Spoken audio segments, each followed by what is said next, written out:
Hey guys, it's Charity from ALoopandAHook, and today I wanted to just film a quick pregnancy update. I'm currently, as of when I'm filming this, 15 weeks and I believe it's 4 days, 3 or 4 days. So I'm firmly over like the first trimester and just kind of wanted to go over how I felt with that. Just some different things, and then I also got some questions from you guys that I am going to answer as well. My first trimester, I would say, was pretty rough. I had lots of like nausea, morning sickness, not like throwing up, but there was a lot of morning sickness related with, you know, being pregnant and all that. A lot of days where I did not feel good. Definitely going to work consistently was difficult for me because I always felt so crappy. Another thing that was really a struggle for me, especially with the first trimester, but even into the second trimester, has been like a consistent UTI, which is not fun for anyone who has had one. You all understand exactly what that is like. So that has been one thing that really has made this pregnancy not quite so enjoyable. Hormones are kind of everywhere. You know, poor Colin, I feel bad for him, but he has definitely gotten the brunt of the hormones being everywhere. And I mean, he's good, he's rolling with it, but I'm not going to say it's not been difficult on him, whether he says it's been difficult or easy or whatever. Yeah, so it hasn't been that bad. I think one of the hardest parts was in the first trimester. We went away for a week up to camp, which was, you know, difficult. We were camping in the back of our car. Thankfully, we were by my grandparents who were cooking for us, but like I didn't feel like eating, didn't feel like doing much of anything. I just felt like sleeping, all of that stuff that you know, you do when you're pregnant, especially in the first trimester. So that kind of didn't make it very enjoyable for us, but I mean, we did get some days where I had enough energy to do like one thing, and then after that, you know, it was nap, rest, you know, all that good stuff. I don't think there was like too much else about the first trimester that was really that notable or out of the ordinary for like a textbook pregnancy. I do think one of the hardest parts for me was trying to eat enough to really nourish myself as well as baby, because I didn't feel like eating much of anything. The only thing I felt like eating for, let's say, 3 or 4 weeks was ramen noodle soup, which I know is not the greatest source of nutrition, but it was like I couldn't eat anything else. That was the only thing I'd eat like one a day, and that was all I would eat. And then like pickles, but I love pickles anyway, so I'm not sure anyone was that surprised when I was just eating lots of pickles. I didn't have that many aversions the first trimester. I think the biggest aversion I had was anything sweet. Anything sweet tasted awful. Like I was craving cupcakes one day, and we got chocolate cupcakes, and I ate one and it was absolutely disgusting. It was like I had craved it. Like I wanted the cupcake, but you know, tasting it, it was not great. But anything salty was something that like I really liked. So I don't know. I still like the salty foods. I can't eat sweet now, but I can't like eat too much sweet, if that makes sense. It's just kind of a weird balance that I've kind of been trying to figure out. One other thing I will say for the first trimester and into this beginning of the second trimester has been I've been sick now. It's twice, and each time it's been really bad. Like they're really bad colds, and that also has been difficult because when I'm sick I don't want to drink water, even though I know I need to drink water, and you know, it's just a downhill spiral from there. I'm still getting over a cold, which I've had for over a week and a half now, and that has also been something that I wasn't really expecting, was getting sick more frequently being pregnant. that I don't really like, but you know, it is all part of it. You kind of sign up for a package deal per se when you get pregnant. So I'm going to answer a couple of your guys' questions that you had asked me on my posts that I had made on YouTube asking for questions. I got quite a few responses, so I'm going to just try to hit some of the main topics and maybe drop in a couple other videos where it's like a full-blown Q&A video about, you know, everything relating to pregnancy, you know, birth plans, things like that, that you guys have asked me, but I don't think I can fit all in this video. So someone did ask me, and this isn't really, it ties into the first trimester, like all that, but if I'm planning on being like a stay-at-home mom, homemaker, all that, and the answer is yes. I've already started that process of transitioning out of my jobs, especially during the first trimester and how awful I was feeling. I was not, especially my job working at the library, I was not really, I wouldn't say I was putting my best into it because I felt so bad and it's like so crappy and nauseous so many days.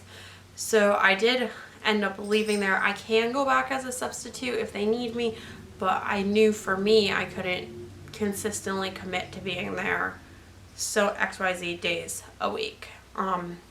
It's just something that was not working very well for me, and I've actually really enjoyed having a little bit more freedom associated with not having set days of being there, you know, more flexible schedule. When they need me, they can, you know, ask, things like that, that you don't really, or especially for me, I didn't really understand how much it was nice to really have control over your own schedule until I didn't have it, and then I kind of wanted it back. So that has been something that is really nice, and it's kind of given me more time to be at home, you know, try to work on some things at home. Also, if I need naps, which has been like a constant thing, like every day, I can sleep in later, I can take my naps when I want it. I understand this is all like novelty for first pregnancy.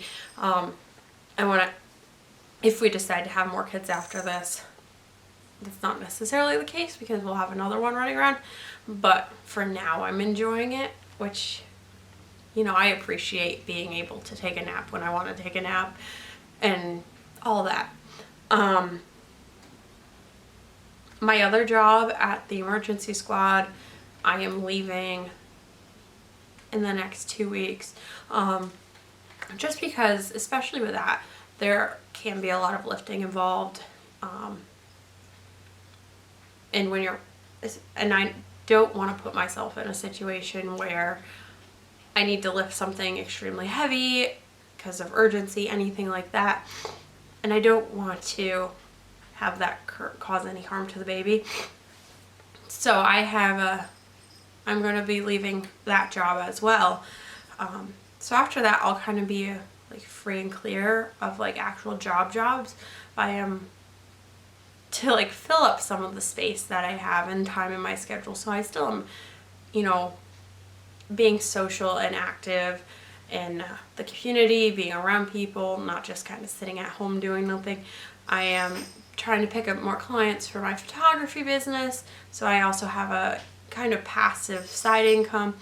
And then I'm going to be teaching a photography class at one of my local schools. They had reached out to me asking if I'd be willing to do that as part of their community education program. So that is something that I am going to be doing this fall, just to, you know, keep me out in the public and being like around people, so I'm not like isolated or anything like that. And then I'm sure there will be other things that come up as time goes on that I'll just pick up and do on the side, on top of trying to get more clients for my photography business and things like that. So another question we got was, are we going to find out the gender of the baby? And both Colin and I are on the same page with this. We don't want to find out. I think part of it has to do with my mom never found out for any of her pregnancies what she was having, but also I just don't really want to know.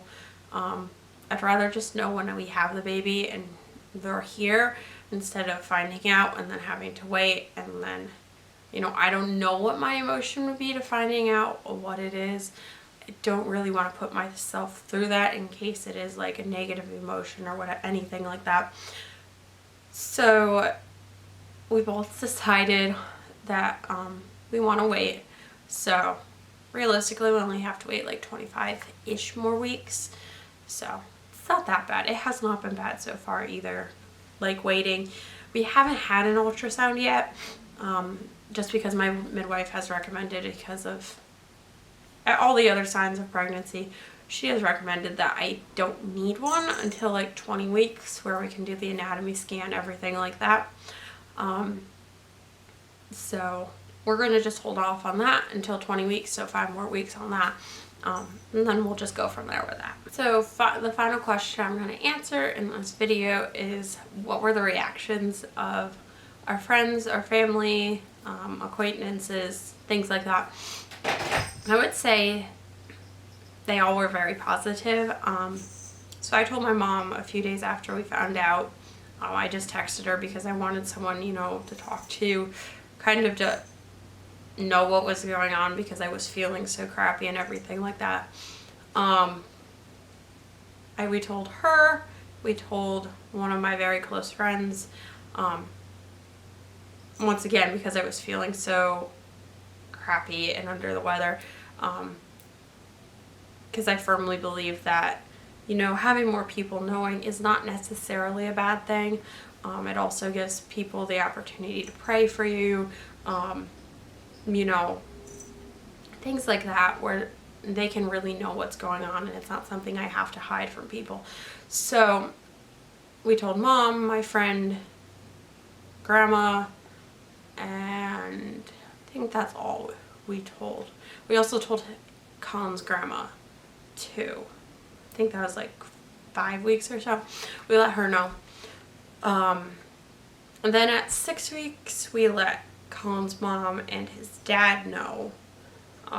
They were both super, super excited about it. They probably were the most excited out of anyone to find out that we were expecting, especially his mom, because Colin is most likely the only child that is, only one of her children that is going to have children. She's just really excited to have grandchildren. So that was something that was really, really cool to watch her reaction to that. Who else was there?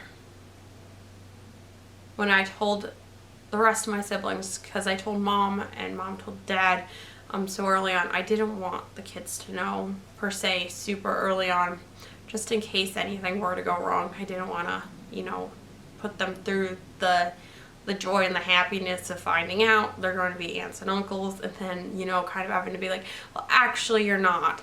So we told them, I think it was right around 10 weeks. It was Mary's birthday. I wrapped up a little t-shirt or onesie that I had made for the pregnancy announcement, along with a pair of shoes, and we wrapped it up in a box. And on Mary's birthday, we let her open it, so she was really the one who got to open it with the rest of the family around. And the kids were pretty excited, especially the younger ones. That was also a really cool one to be able to see, like, their reaction. Some of the older ones were like, okay, it is what it is, you know, especially with the boys. I feel like that's the reaction to most things, is like, okay, you know, cool, but we'll go get back to doing what we're doing. So that, I think it was really cool being able to see that, and being able to really tell them in person. And then, like, for my job, I just kind of told people, emailed them, around 10 to 12 weeks. Around 10 weeks, we really let everyone know, because I posted it on my Facebook page. I emailed our church group, letting them know. So, and they were all really excited about that as well. I also posted it on Facebook, on Instagram, all those places, and then I also posted the video on YouTube. So it was right around 10 weeks that we let everybody know we were expecting. I had wanted to wait longer, but I don't do well with keeping secrets. So 10 weeks had been enough torture for me of not telling people. So we kind of just wanted people to know. Also kind of understand why I hadn't been doing as much, why I hadn't been feeling great, you know, things like that. You know, things that people who you work with anyway and are around a lot kind of pick up on and guess about, but we just wanted them to know for sure. So I'd say overall we had a really good, everybody was really excited for us. I don't think we had really any negative reactions from people that we knew, mostly because they knew that we had wanted children, especially when we got married, and especially with my being diagnosed a few weeks earlier with the high testosterone and not having a period, anything like that. People who knew that did not expect that I would be pregnant, and honestly, I didn't even expect to get pregnant so quickly myself. My midwife was also surprised when she found out, and the reason I told her as soon as I found out was because I'd been working with her to try to get a period back and like regain normal and healthy cycles, and so I kind of wanted her to know that like it had worked. And it really was just I had to start eating more. Apparently I got married and I was kind of starving my body and not eating enough, and when she tested everything and was like, you need to be eating more, I started eating more. It's when everything picked up and went back to normal. So I am thankful for that. I'm thankful that it wasn't such a long road to really recovering, as I know some women have to go through, and I really feel for all the women who do have to go through a long recovery, because even with them trying to recover for a month, it still was hard. It still was hard knowing that there was a possibility that getting pregnant could be very hard for me. But yeah, I would definitely really feel for anyone who has to go through that. I do not wish it upon anyone. So I think that covers about everything. I think I'm going to do a more in-depth Q&A as you guys keep posting questions. Like I said, I posted it last night, so it hasn't even been posted for 24 hours. We'll see what questions. If you guys have more questions, you can also leave them on this video, where I'll try to do a more comprehensive Q&A video answering all your guys' questions you have about things like birthing plans, you know, if we're planning on moving, things like that. And if you guys want to comment down below, you can comment asking questions, and I'll try to answer those in an upcoming video. But thank you all for watching, and we'll see you for our next video. Bye!